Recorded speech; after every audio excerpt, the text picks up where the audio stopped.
Bienvenidos a nuestro video. Venimos en representación del CECIT 9 Juan de Dios Batis Paredes. En esta pequeña cápsula nos proponemos a investigar y a profundizar en lo que ha sido el problema elemental de muchos pensadores de la humanidad, lo que es el término utopía y cómo se relaciona con los conceptos de ciencia y Estado. ¿Por qué hemos elegido este tema? Porque a varios de nosotros nos ha interesado cómo se relaciona esto con la vida cotidiana, cómo esto puede llegar a cambiar el rumbo del hombre y si realmente estamos destinados a ser una gran raza que predomine gran parte del universo o a destruirnos entre nosotros mismos. Esto será tratado a través del video con conceptos fundamentales para entender el tema, que serán representados por cada uno de mis compañeros. Espero que les guste, disfrútenlo. ¿Qué es la utopía? Se define como utopía a la idea o representación de la sociedad perfecta, la cual es irreal, fantástica e imposible de realizar, la cual difiere mucho de nuestro mundo real. El concepto de utopía va ligado junto a la imposibilidad de realizarse tal y como se quiere en el tiempo y forma que se planea. También se puede definir como utopía a aquella doctrina o ideología de alguna manera que se considera perfecta, por lo cual es muy difícil de practicar y de realizar. Algunos de los representantes de la utopía son Robert Owen, el cual fue el líder e impulsor del movimiento obrero británico reformador del trabajo. Henry de Saint-Simon, filósofo y teórico francés. Charles Fourier propuso la creación de establecimientos agrario-industriales en los cuales los obreros eligieran su puesto. Etienne Cabet, influenciado por Robert Owen, en Francia publicó un comunicado pacifista, democrático y proclive a la constitución de las colonias. Algunos de los movimientos y acciones basados en la utopía son el movimiento hippie, el ecologismo, el cooperativismo, el socialcristianismo y la socialdemocracia. Hablaré acerca de la distopía. Mientras la utopía describe un mundo perfecto donde las doctrinas éticas, las reglas, las normas se acoplan perfectamente para crear armonía y paz para los habitantes, gobernantes, en general para todo el pueblo, la distopía es lo contrario, es su antítesis, la cual plantea un mundo imaginario donde las doctrinas son extremas y las cuales establecen un mundo donde los sistemas que antes parecían ideales y perfectos, ahora parecen insoportables e indeseables. La distopía se genera gracias a Tomás Moro, ya que él creó este término de la palabra utopía, pero significa todo lo contrario. La distopía explica un mundo imaginario donde las normas son llevadas a su máximo esplendor de manera totalitaria, en el cual las doctrinas éticas no se cumplen a cabo. Es como un mundo prueba para lograr la perfección de las doctrinas. Un ejemplo de la distopía sería una sociedad o una nación donde el gobernante piense que está haciendo lo correcto. Puede que cree orden y paz, pero en realidad sus habitantes no son felices porque están bajo un régimen totalitario y extremadamente riguroso. Algunas experiencias de este mundo imaginario se han llevado a la filmación, como la película El informe de la minoría de Philip K. Los escritores famosos han sido Aldous Huxley con el libro Un mundo feliz y Ray Bradbury con Fahrenheit 451. Yo voy a hablarles en esta ocasión sobre la bomba atómica. La bomba atómica se denominó bajo el término Proyecto Manhattan. Este Proyecto Manhattan, pues sí, incluía la creación de la bomba, pero lo más importante de esto es que era secreto. Nadie tenía acceso a esa información más que los mismos gobernantes de Estados Unidos. El proyecto se inició dado que varios científicos húngaros le advirtieron a Albert Einstein que le dijera a Roosevelt que empezara un proyecto dado que los nazis podían utilizar la liberación de la energía para crear esta bomba. En resumen, lo que yo les puedo aportar es que este proyecto Manhattan es cierto, tuvo repercusiones que hasta la fecha se siguen mostrando. como puede ser mutaciones genéticas por la radiación que hubo en Hiroshima y Nagasaki. Pero eso no es lo más preocupante. Lo más preocupante es la forma en que pensamos los seres humanos, la forma en que nuestra lógica nos hace seguir. En este caso, Estados Unidos, por querer mostrarse más fuerte, lanzó unas bombas sobre las ciudades Hiroshima y Nagasaki solamente para demostrar su poder sobre los demás, para que los demás supieran realmente que él era el líder, él era la potencia en ese momento. Cabe destacar que para estas fechas Japón ya estaba derrotado, solamente quizá un bloqueo y hubiera acabado todo. Pero Estados Unidos, nuevamente, al querer mostrar su poder, lanzó las bombas e hizo que Japón terminara firmando.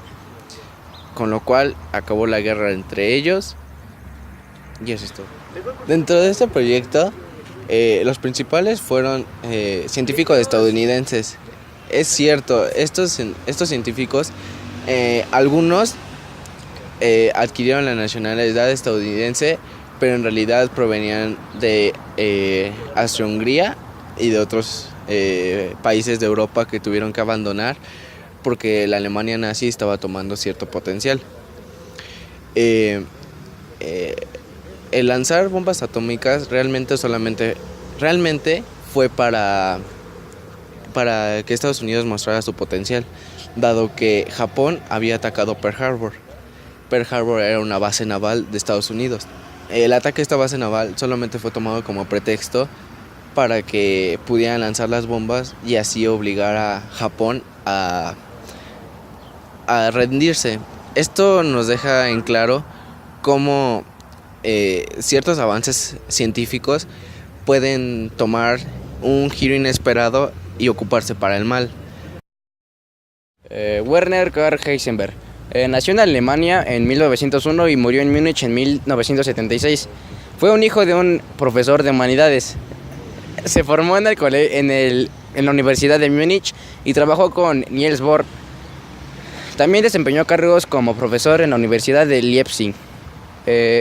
Desarrolló una de las formulaciones básicas de la física cuántica, lo que después llegó a convertirse en lo que sería una de las revoluciones más grandes científicas del siglo XX. En 1927 hizo el enunciado de la incertidumbre, que establecía que no se puede tener con precisión exacta cuando una partícula, las medidas específicas y el momento en el que se encuentra una partícula, ya que se podría alterar a la misma presencia cuando estamos midiendo. El enunciado del principio de la incertidumbre causó gran revuelto entre los físicos de la época, ya que establecía que toda la certidumbre desaparecía de la física clásica y en sustitución entraba el indeterminismo que afectaba a toda la materia y el universo material.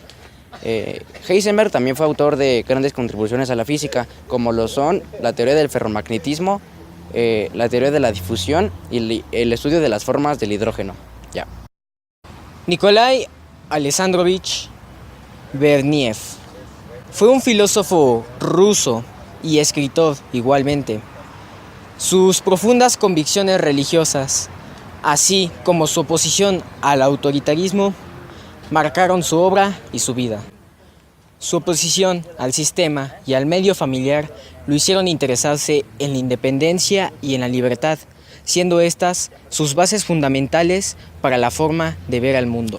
Todo el pensamiento de Berniev constituye toda una filosofía de la libertad y, como esta, la oposición a la filosofía ontológica.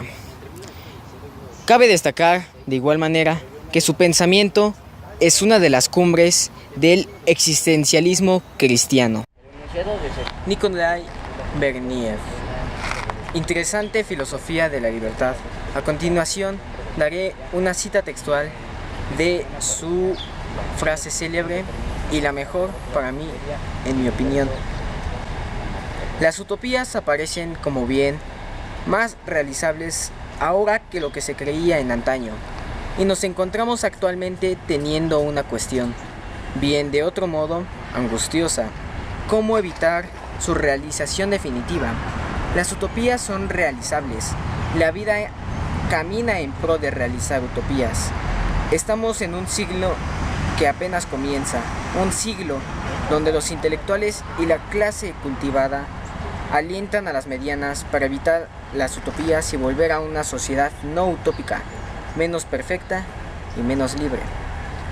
Una interpretación de esta frase: él piensa que las utopías están cada vez de forma progresiva dispuestas a realizarse.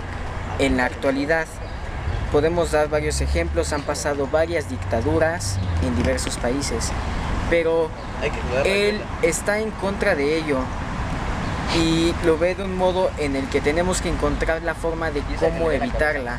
Y su propuesta es bastante interesante, ya que él piensa que la utopía, digamos que de cierta forma es natural para la vida. En este video nos hemos propuesto a informarles lo que es la utopía y cómo puede cambiar nuestro futuro. Desde el inicio de la humanidad, las primeras civilizaciones estaban regidas por los hombres, que se supone eran los más fuertes o los más inteligentes. La humanidad se ha dedicado toda su existencia a buscar respuestas, a buscar algo que explique lo que ocurre a su alrededor, porque ese plus que le pasó, ese incesante miedo que tenía al ver las cosas, esa curiosidad que le dio al experimentarlo por sí mismo, por sus sentidos, todos los fenómenos que lo rodeaban, dijo, esto tiene una explicación. Y al principio, tal vez como decía Carl Sagan, el error más grande fue tener fe. Y la gran dotación que tuvo en contraste a la fe fue la curiosidad científica.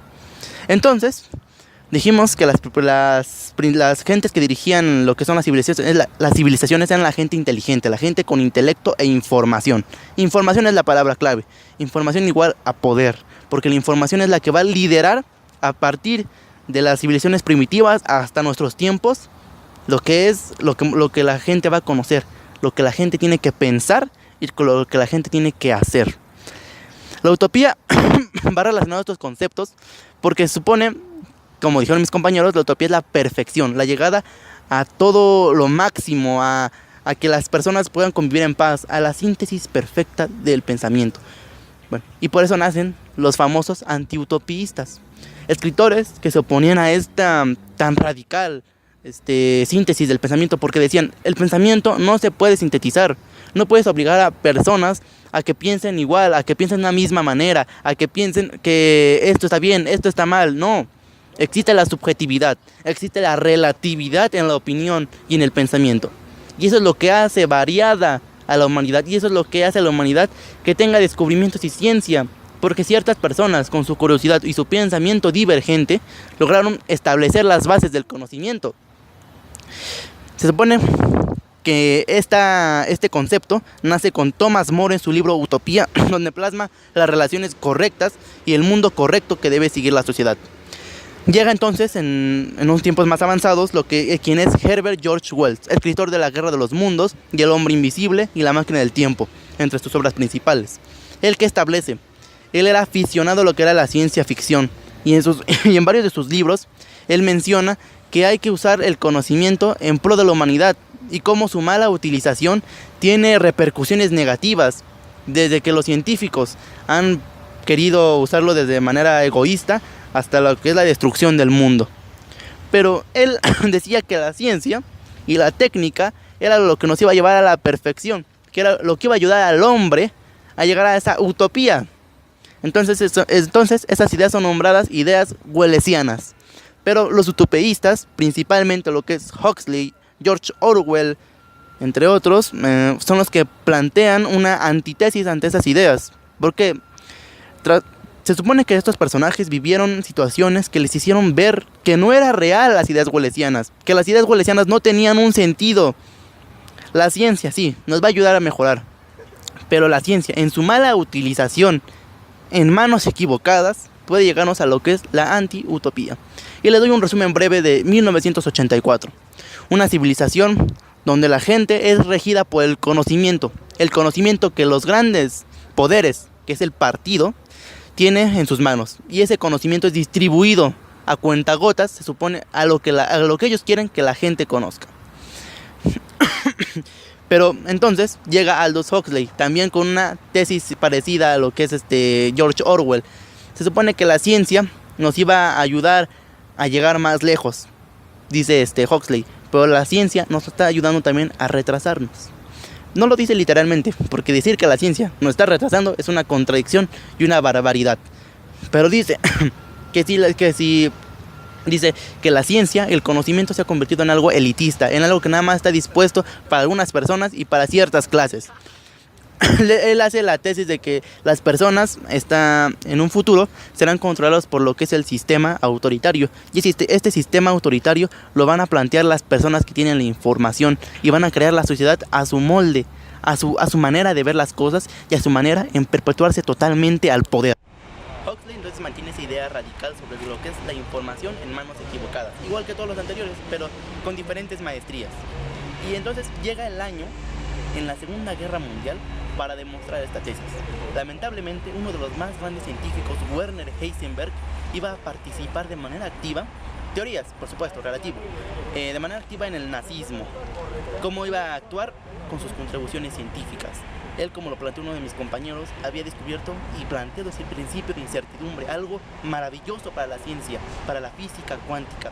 Pero toda esa trayectoria se opacaría por lo que es su participación con el máximo régimen de terror que ha existido hasta entonces. Entonces, circundantemente, pues se plantea que la ciencia ha creado tanto beneficios como consecuencias negativas. Pero creo que, sintetizando todas las opiniones, todos llegan a la conclusión de que la ciencia no es el problema.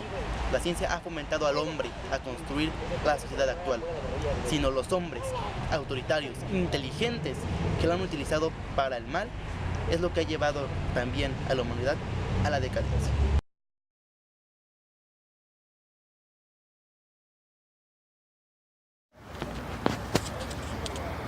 Bienvenidos a nuestro video.